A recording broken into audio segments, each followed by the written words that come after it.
how do I not only have freedom of time for myself, but also for the agents that are on my team? And I recognized we all have strengths and weaknesses. And I think how we build our team depends on being really honest with ourselves about what our strengths and weaknesses are. You have to do a life cost assessment. And switching to FUB destroyed my world. We're missing opportunities because we can continue to improve. It's not about just are you going to make it in real estate?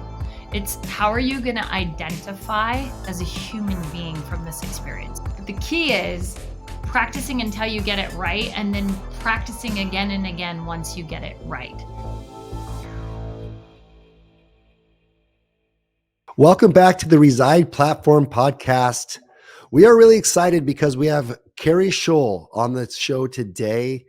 She's the founder of the Keri Shull Team, a top-selling real estate team in DC, Maryland, and Virginia. Number 21 mega team in the nation in overall volume on the Real Trends and Top Ferry.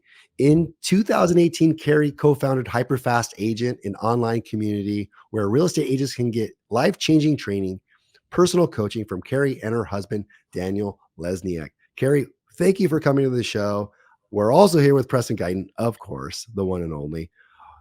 Let's start off with, give us a little bit more detail about your career and what got you to number 21 in the nation. Sure. Well, thank you guys for having me. First and foremost, it's always a pleasure to talk to people who are just game changers in the industry, and both of you are, and I've appreciated getting to know you over the years.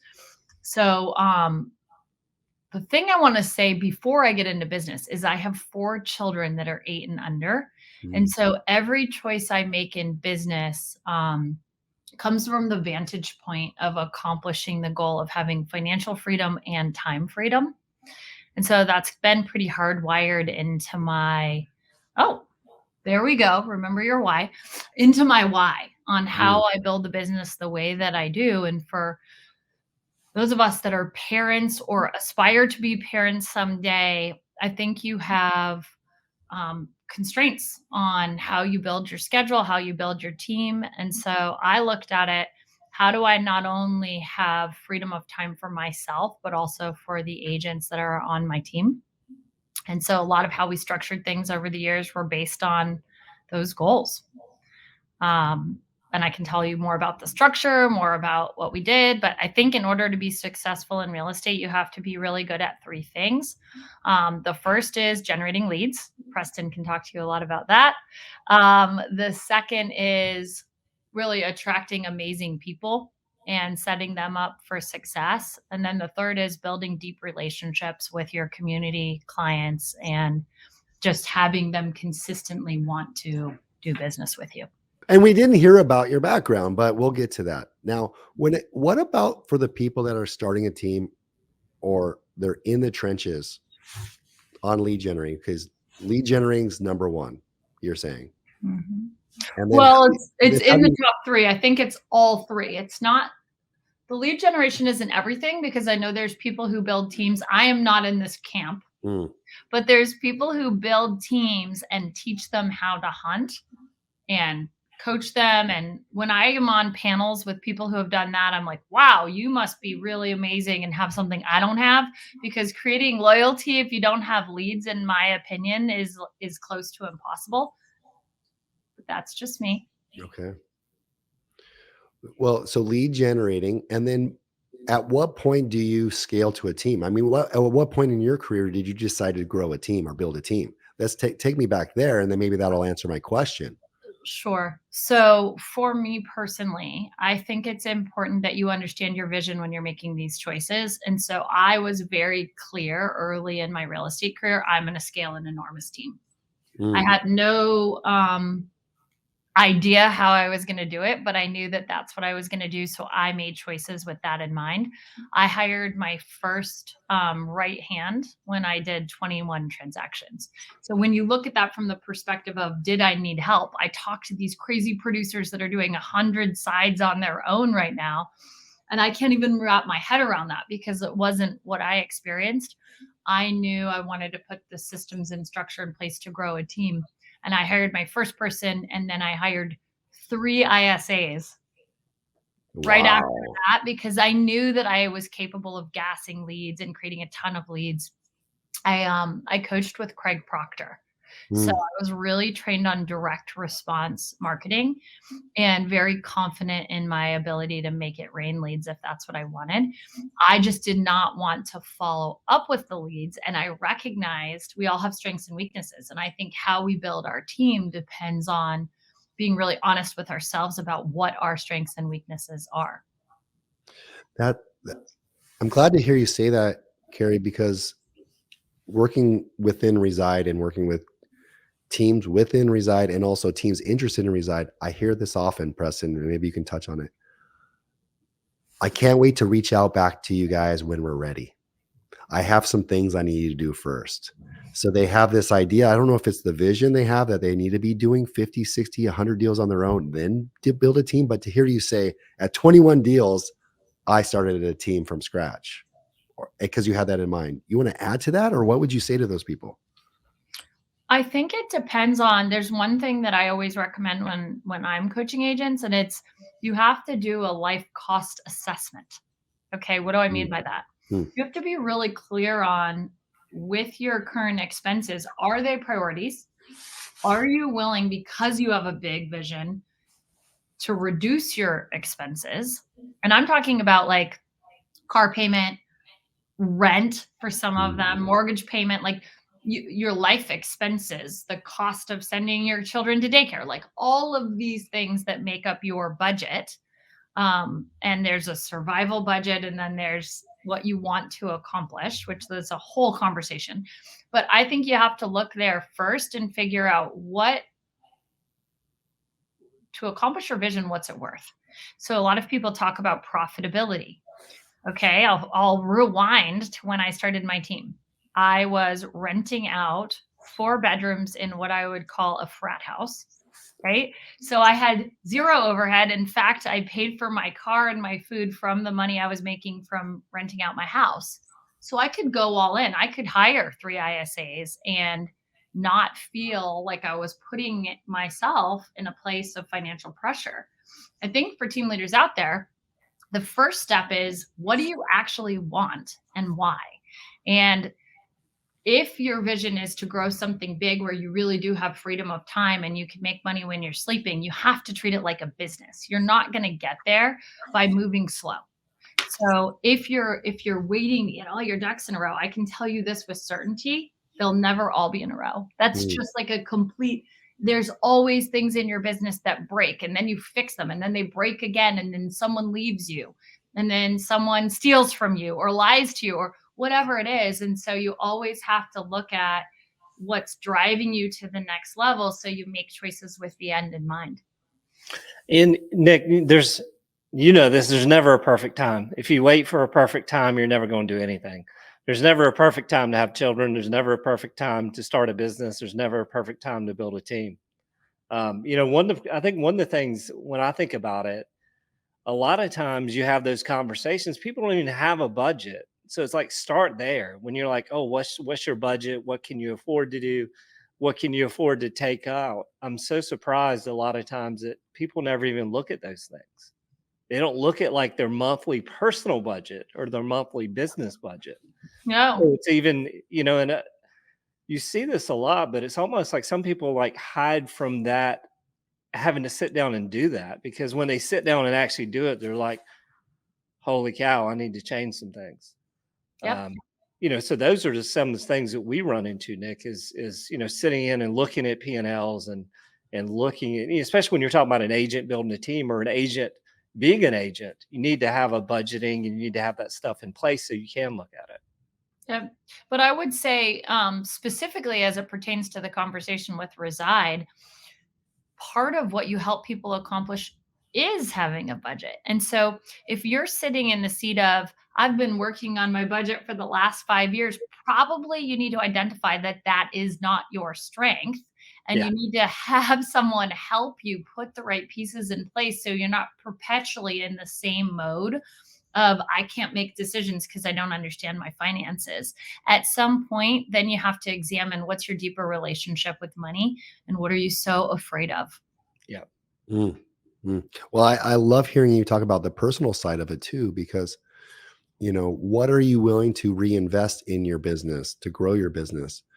And oftentimes they're like, well, I don't have the money. I don't have the resources. I don't have the capital because I'm not making sales right now. Sales are low, or I need to make 10 sales or 20 sales or 30 sales. Where it's like, well, I just heard Keri rented out her house. She rented out her bedrooms to fund her business. Mhm. And we were Well, told, and also to get buyers. I mean, let's look at this as a double whammy, people, because those people that are renting the rooms, what do they need to do? Buy a Yeah. house. Yeah. you're a lead generator. So it starts with lead generating marketing. What are the top lead generating marketing principles you've learned from? And specifically, I want to know, what have you learned from? Well, there's Craig Proctor, but I saw at your event, you've met Grant Cardone specifically. So let's start there. What did you learn by meeting Grant Cardone, and how did that come about? So, I've always really believed in putting myself in the right rooms, which ultimately that's how I met both of you and how I Mm, met John, right? So I was able to spend a lot of time with Grant because I hired him to speak at our first HyperFast event. mm. Now, some of you listening are like, oh, that's such a smart idea. I was roasted for that. Absolutely brutally roasted. I was super pregnant. One of the masterminds I'm a part of, they set me in front of the room as an example of what not to do. So wherever you are, just the example of not being perfect, I handled that very badly. I didn't actually start selling tickets to that event. I didn't have my funnels built. I paid him his $120,000 fee, which probably a lot more now. And then it was like, I got to the event and I'm like, so they said to me, how many tickets have you sold? And I'm like, 13. Like I had sold like none. I'm like, well, real estate agents are last minute, just like I am. We'll be good. And they're like, dude, this is not how you do this. Okay. So I got to go down to Florida and interview Grant and spend some time with him. I've been able to go to his small group trainings. One of the things I learned from Grant is relentless follow up. So he Mm. was trying to sell me a high ticket item, and his salespeople called. I invest with him also, so I think what he was trying to get me to do is invest in another building. And they're on the phone with me, and they identify. Probably they have a list of criteria. Next thing I know, I'm on FaceTime with Grant. Wow. Right. And so I think when you're looking at generating leads and you're looking at converting leads, there's two different sides of the coin. Mm, One of the things I learned that was really valuable from someone who I think is famous and really smart is Gary Vee. He taught me about being the mayor of my town. mm. And instead of what I used to do, which was tons of videos of listings and more of a traditional strategy, he had me out in restaurants and do you guys know what bird scooters are? Do you have them in your area? I know a scooter. Those I know what, scooters yeah, I know what they are, but we don't have. Well, people in my market were like going crazy over these bird scooters. So I just went to the metro with a video crew and just started interviewing people. What do you think about the bird scooters? Then I found out that somebody got a concussion and forgot who they were for a full like day. And his family couldn't find him. So I went and interviewed him. And then I interviewed his wife, right? That story went nuts. So many people learned about who I was because I approached how I presented myself differently. In the local Arlington blog, the real estate section was sold out already. So they were like, "Oh, Keri, you're a competitor of the real estate section, and so we can't sell you the space." I'm like, "No problem. I want to talk about real estate at all." That Mm, guy gets 3 comments. I got 1,100 comments on the bird scooter piece. So I think there's a lot of ways to approach it. I did my own Facebook ads back in the day when I was with Proctor, and I tried to have it be really specifically focused on what people are looking for. So I think it's always looking at the core principle. What does a buyer want? A house. What does the seller want? A buyer.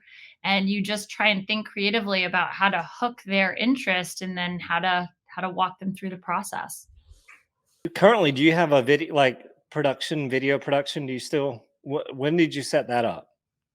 So at one point, I had 3 videographers when I Okay. was very inspired after meeting. You know, the other person who really inspired me is Billie Jean. Do you mm. guys know Billie Jean is No, marketing? tell the audience who Billie Jean is, because I know who he is, but I would Yeah. like to hear from Oh you. my gosh.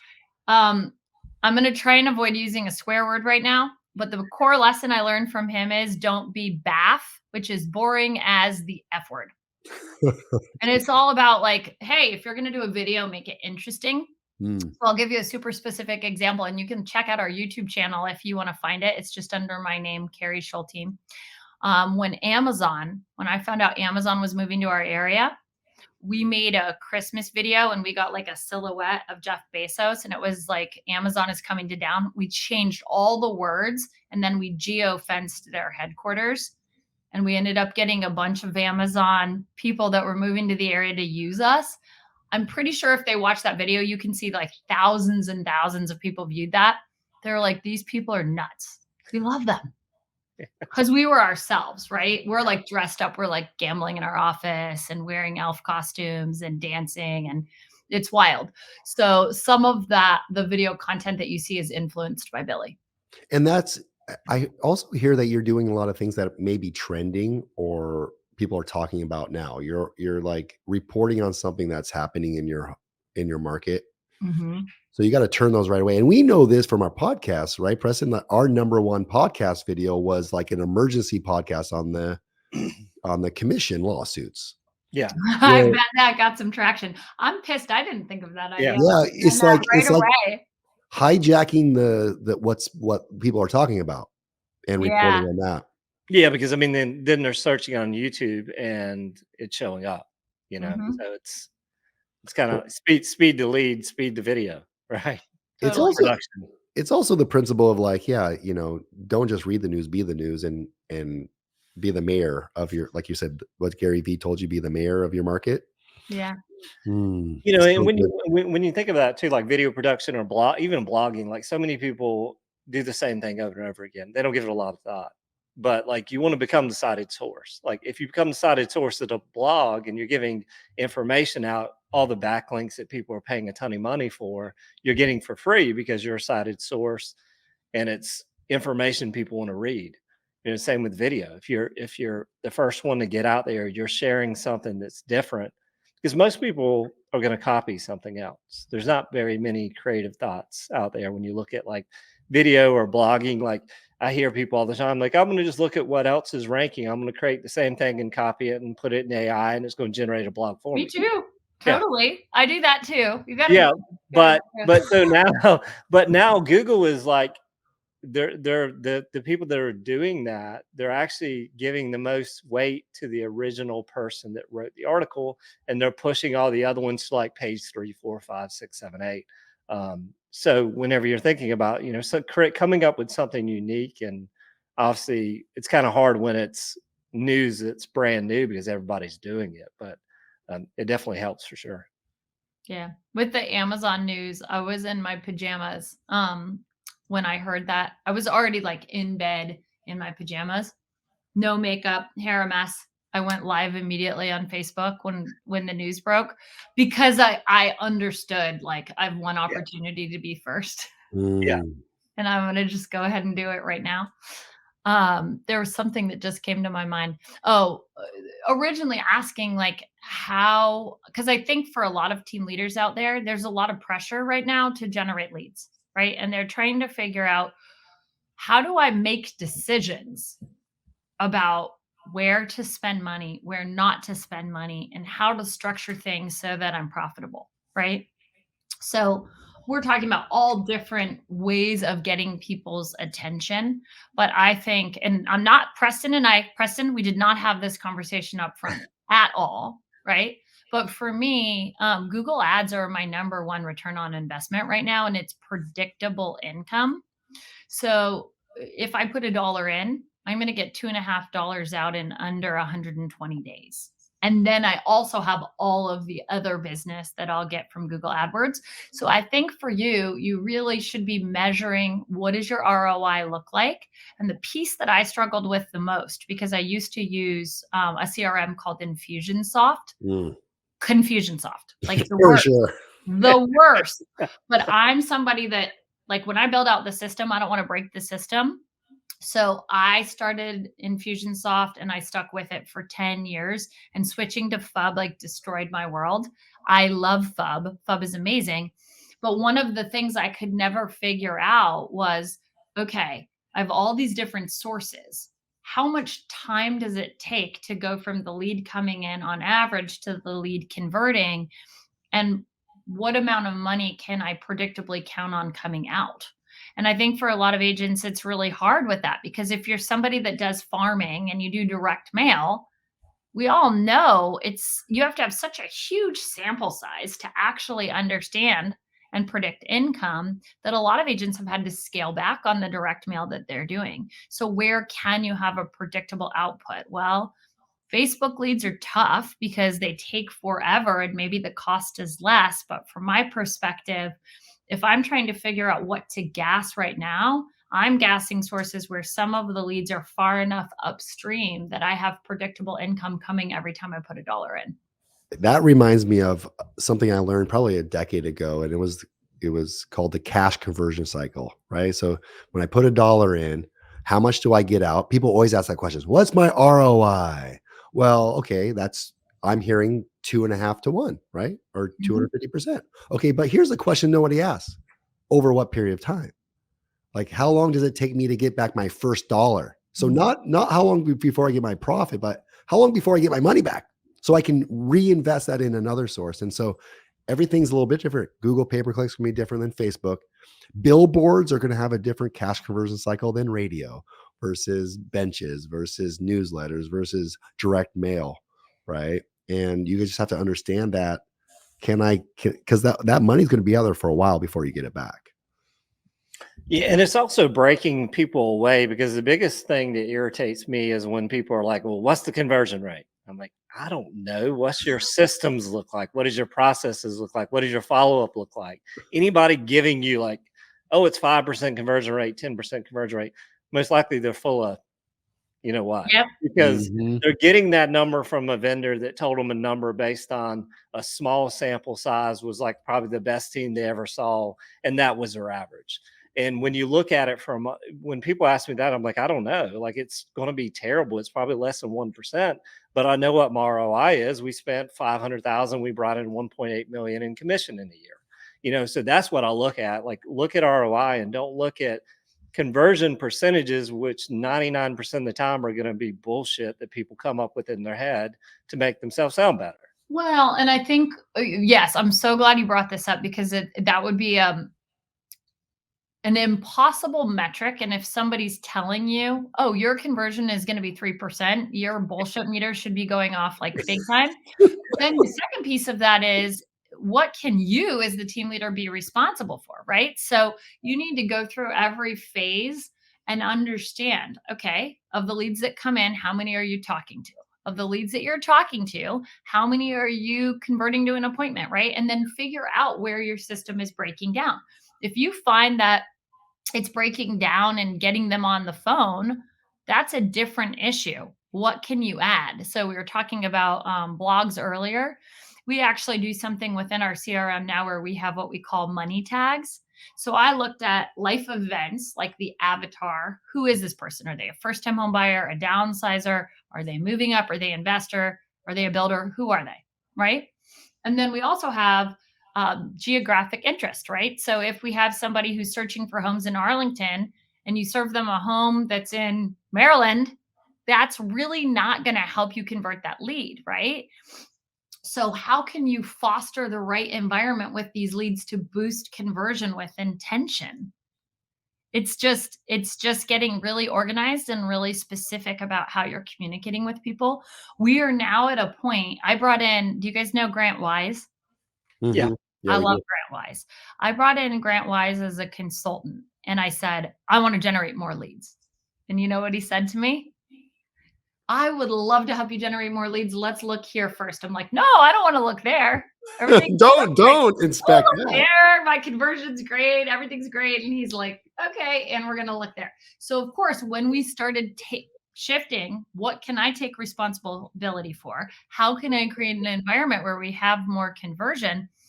It became really obvious to me. We're not communicating enough via email. We're not engaging with these people. Now, when I go in some of my FUB records, people are clicking on emails from us multiple times a week consistently. right? So they're learning about the market. They're seeing different houses and engaging in all of the different things we have going on. We use Ylopo. So we can actually see what houses they're looking at, how many times they're returning to those houses. It kind of set our database alive because it helps us to follow up with the leads that are engaging the most at the right times, right? So going back to the conversion metrics, I just look at every single element and try and figure out what exactly could I tweak. Is it a training issue?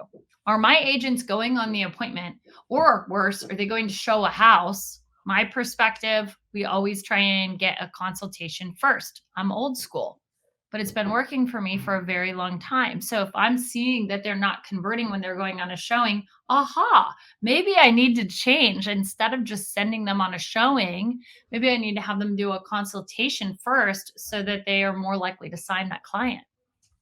Yeah, that's where I always look at too on the training side. Is it a skill problem? Have my agents not acquired the right skills? Because if you're talking about conversion rate within your own team, you're going to have one agent converting at a 10 to 1 compared to other people Yeah. out of the gate with no experience. They're just relentless. They follow up. They don't forget things. They're conscientious. They have previous experience that translates. But yeah, the lead conversion side is really important. And also thinking about the leads, what made me think about that is like, well, a lot of team leaders and agents, they want the new lead source. And I just had an aha moment. It's because they don't want to admit that it's their fault. And they Mhm. don't want to look at their lead conversion, their follow-up, their automations, their training. It's a The lot easier to generate more leads and throw money at it than to work within your CRM. And guys, I'm not saying this from a place of I am different than all of you. I am the same. I am flawed. I just want more leads. But then I surround myself with people that like hold up the mirror and say, Keri, like, what do you need to shift? I have 159,000 opportunities in my CRM, right? So at some point, I have to get super hyper focused on what can I shift to create a better environment where more of those people are going to want to do business with us. So is that something you focused on as far as like segmenting the audience, your database, and then sending messaging based on the segmentation? Yeah. So I'll walk you through a couple of changes Mm, that we've made in the last 6 months, ever since Grant so rudely told me he wouldn't generate more leads without looking at the rest of things. Um, so one of the things we did is just study our FUB. And I transitioned to FUB about 2.5 years ago, and I was on maternity leave at the time. Okay. So there was some fundamental things broken that I didn't understand were broken because I never studied the technology. So my first piece of advice to team leaders is get in there and really understand it. Even if you have people that are doing it and say they're doing it well, I think that it's so important. It's the heartbeat of your business. If I could do it all over again, I would have been super present in that transition and gone in the weeds a little bit, which I hate being in the weeds. So I would have done that. But what we did, we added fellow.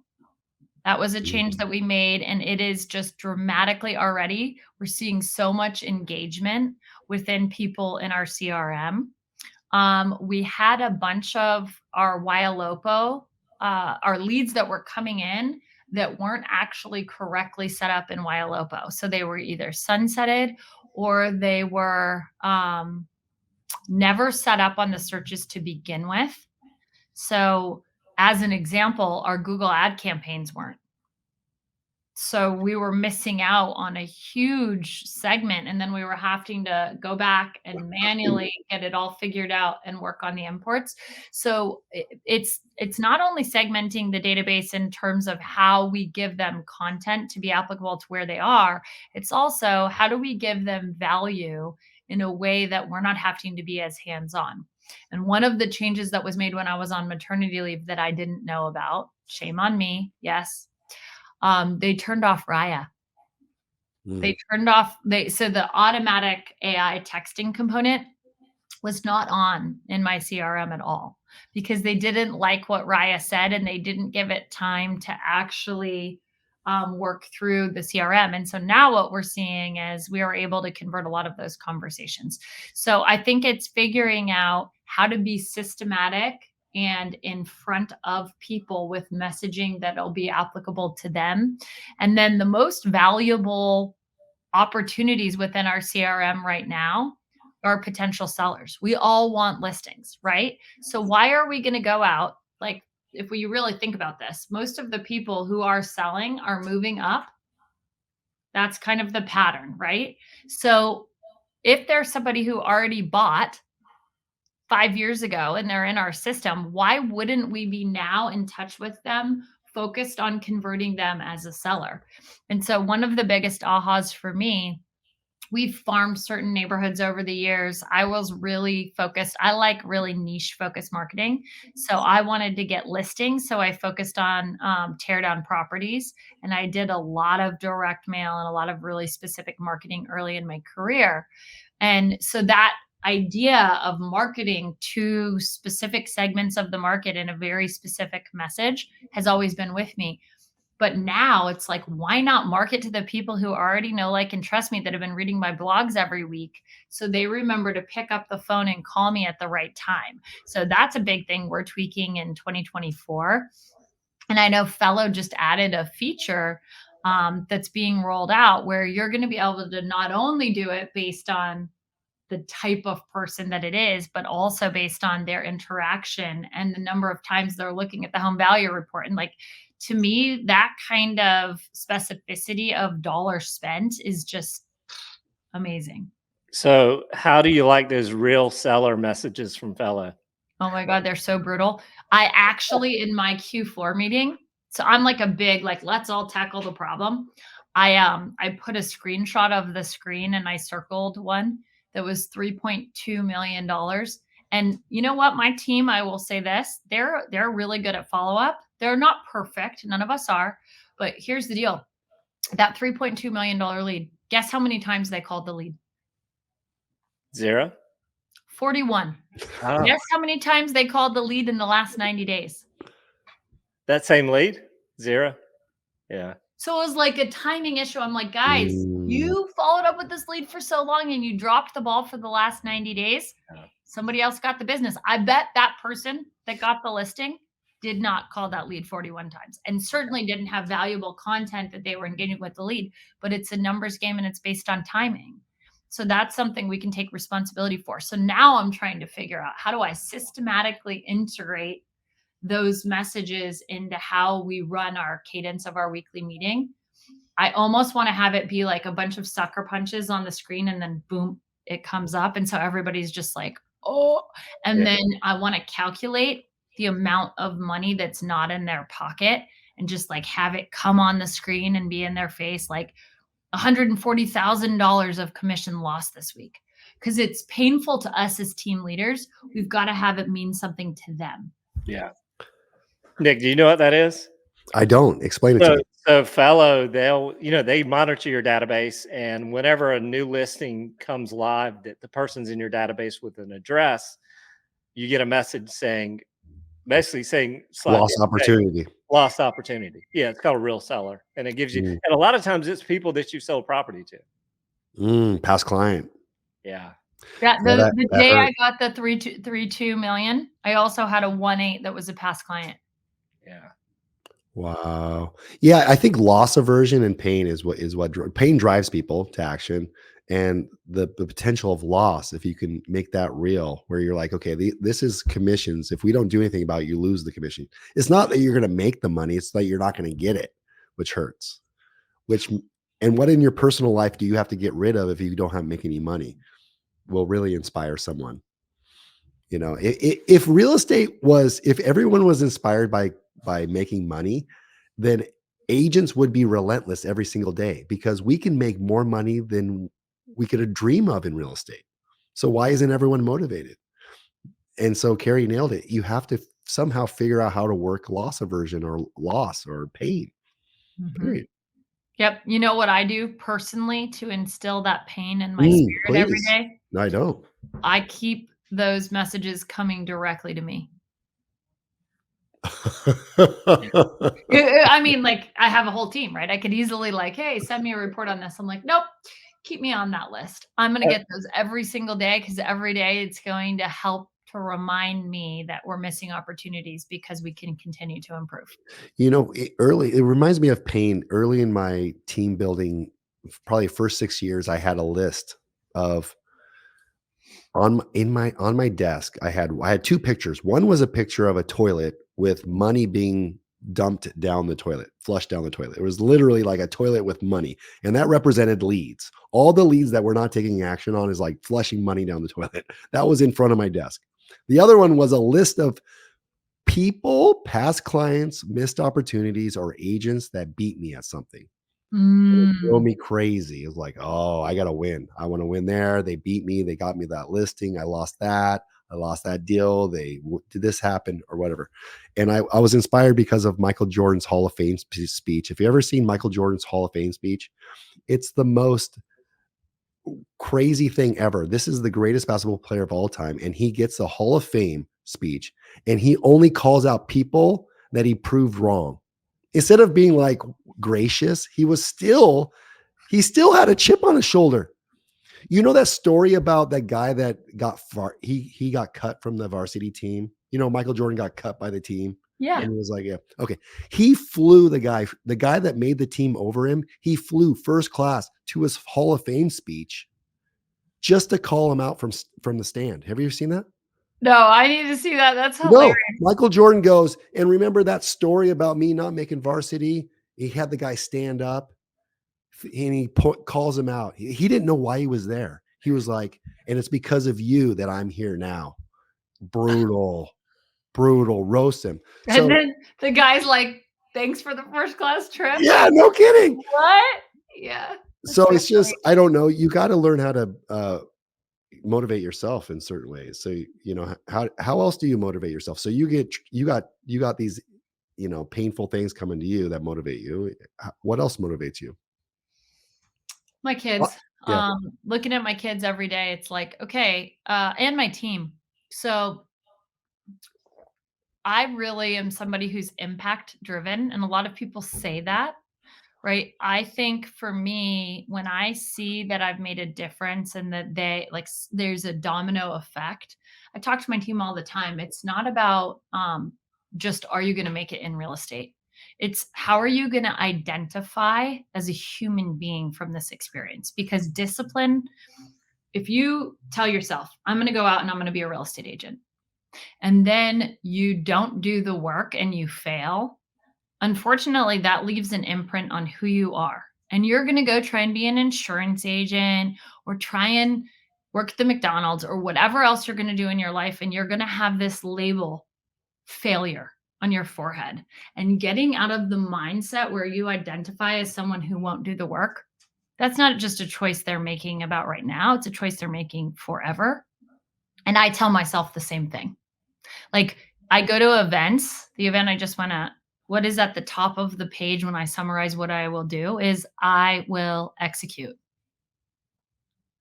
I identify as someone who always does the work, always, right? So I think it's whenever I'm like, do I want to do this? Do I not want to do this? And we all have those things. John has pushed me. I hired 3 ISAs as a baby in the business. Now I studied script conversion the year before I hired those 3 people so I could role play and I could hold them accountable and I could be better than them. But I didn't start generating leads till I was ready to build a team. I had enough referral business and business that I would generate from being at the Starbucks or taking shots at the bar. Like, I didn't generate until I had people to generate leads for. So I never actually made phone calls. Guess what I did this morning? Sat in a room with my team and made phone calls. I'm like, this guy has inspired me to shift things that are so ingrained in me because he's teaching me about setting an example, right? So I think whenever you need motivation, it's like, who do I want to be? And who do I want to help others become? And am I being the example? So John challenged you to make phone calls with your agents. Yes. Is that what I heard? Yep.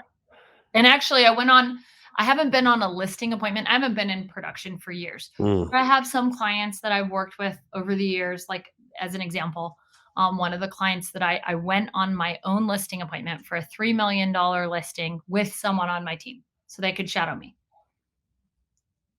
3 months ago, I would have never done that.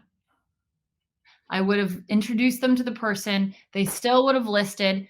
But in this case, I have someone new to my team, and I'm like, I'm going to demonstrate how I would approach this conversation with this family because I know them. And I was making the calls. And of course, I talked to them and I'm like, yep, I'm coming. And so I did that this morning. So I'm already watching it work. Like, that's a $3 million opportunity that is in front of me because I made this choice. So for some of the team leaders out there that are kind of sitting on the fence, like, oh, do I want to get my hands dirty? I haven't worked with a buyer in 10 years. I haven't worked with the listing in 8. And I went this morning because I'm like, you know what? Were you guys in the room when Carmen presented Yes. at the last event? That was mind blowing to me because it helped me to understand how my training process actually works and why. And I make them demonstrate excellence at nauseum. I make them role play. Then if they do it well, I make them do it again and again and again, right? And if they don't do it well, they don't get leads. So it's like super, super simple and repetitive. And then they go in the field and they shadow and they demonstrate. Well, in the olden days, they went in the field with me. And I broke it into chunks. So they would demonstrate they could do one part, and then we would reverse and we would do the other part. So that's a piece about training the team that I just realized that's why it works so well. I don't take them into a buyer presentation and say, okay, show me you can do it. I would take them in and have them do the needs analysis portion. I would do the presentation. I would get the client to sign. I would do the reality check analysis, right? We break our process down into 3 steps, and then we would switch. So ultimately, they developed confidence and we never lost business while they were practicing. So for people that weren't at that conference, Carmen, tell everyone about that. So she is not in real estate. Sometimes I gain the best lessons from people who are outside the business. She was a childhood musician. I want to say she played in Rockefeller Center when she was like 10 years old. And you think like, wow, you must be super talented. You must have all these skills. And she's like, interesting. My brothers also played when they were 7 and 10, 7, right? So she's like, do you think we all have crazy talent or do you think it's something else? And her lesson was about it's practice, but it's not just practicing, because when you practice wrong, you can sit and play a piano for hours. You could have like horrible parents that make you play the piano 6 hours a day so that you get really good because they want you to be a famous, pianist or whatever. But the key is practicing until you get it right, and then practicing again and again once you get it right. So what I realized is there's something that went really well for my team for a lot of years. So my partner on the list side and on the buy side, they knew what I would say. If they were sleeping, they would know what would come out of my mouth because they watched me say it so many times. And when we were smaller, they trained the other people on the team. So what I realized is I'm going to have to double and triple down on their upfront training because I'm not in the field anymore. I'm going to have to make sure that they can demonstrate excellence and then have a mentor watch them demonstrate it in the field to have that repetition and duplicatable practice of success. And that's what her message was. And to me, it was amazing. So it was like, it's not about drive and it's not about skill, which is why I could take a 22-year-old kid and have him do 36 transactions in his first year in the business. And it's also about breaking it down into segments, and the smallest segment that you need to get right before you can move on to the next segment, because there's parts of the process in buying a home or selling a home you will never get to if you can't do the first 10 steps right. It's a chain that needs to be completed. Yes. And so it sounds like that's what you did. And I think, why do we call things role play or training? I think there needs to be more deliberate practice in real estate. Practice. That's my aha talking to you today. Practice until it's right. I tell my team now, after coming back from that event, I have a group of 10 that's in onboarding right now. 8. 2 of them self-selected and did not want to do the work, which is perfect for me, right? Because perfect practice at the end requires a lot of time and support from the mentors on my team and from myself. I'm like, you are going to secretly be back there not making calls, like get out of here, right? But then I'm telling them, hey, what are you guys up to this weekend? And they're joking around and saying, perfect practice, Keri. Perfect practice. And that's like Preston, your agent excellence. You know, that the word excellence is deliberate and probably chosen, right? At through that process, you're expecting excellence or being able to do it proficiently and right. Yeah, I mean, they're the agents that go through it and follow everything. They make, by the time they're done, they've made 3,000 phone calls in 6 weeks. So it's doing those things. And role playing is great, but role playing, there's certain things like somebody you're role playing with is not going to say to you that somebody on the phone is. So giving that real You life, mean like F off, Preston? yeah, exactly. So I'll giving say them that real, in a role play. yeah, giving that real life, like Nick, the one you did, all of a sudden you're on a call with somebody in a total different state, get a listing in Washington, and you're calling New Orleans or Baton Rouge, so things like that. So when you actually have the database, like 150,000 people, I mean, that's the perfect place to train people. Oh yeah. Yeah, with getting that repetition in there. Now, Corey, I remember in Tahoe, we were the Tahoe event, Chef Like Tahoe event. We were getting lunch, and you were talking about an exercise that you do, the hot potato. And I thought that was I think it was an interesting take on how to do a role play. Can you share with Preston if you haven't heard about the hot potato role play? That's This is so this is a variation that I think keeps people on their toes, makes it fun, probably does something neurologically that helps them remember. So run us through that if you don't mind. Sure, absolutely. So I do hot potato, and basically, no one knows when I'm going to throw the hot potato at them because I'm trying to teach them how to remain actively focused on listening instead of just focusing on what they're going to say next, which is the mistake a lot of people make on the phone, right? So, we're in a circle. I have an actual potato, which I got on Amazon for like $5. I got the one that is, yeah, well, you want the right potato so you don't actually take somebody out because they're so focused, they'll literally get hit in the face with the potato. But anyway, So um, it's a soft potato. it's a soft potato. It's not a real potato. Just cautioning all the team leaders out there, you don't want to have any trouble in your training. So we bought the soft potato, but then I will throw it to them and they'll be responsible from going where we left off in the conversation. Then they throw it back to me. Then I throw it to the next person, but it makes it so they have to learn how to go through the conversation and get timing and motivation and book the appointment. And if they go too fast to the close and they miss timing and motivation, it's like, no, because they're not going to be able to get the person to show up. Right. And a big challenge we have right Mm, now, at least we're seeing it, is the no-show rate is very high. mm, So we've got to work really hard on actually understanding what is motivating someone and how to lock them in with their intention in mind. But yeah, the hot potato is awesome because if they find that they're getting that potato and they don't know what just happened, they're just not actively listening. They have to be on their toes the entire exercise. That's awesome. So they got to focus on everybody speaking. mhm. So you got the full engagement versus one-on-one, Yeah. thinking about yeah. So I think it's a great variation that everyone should implement. So it's a soft potato you can toss. Do they have to toss it back to you or toss it Yes. to whoever they want? Okay.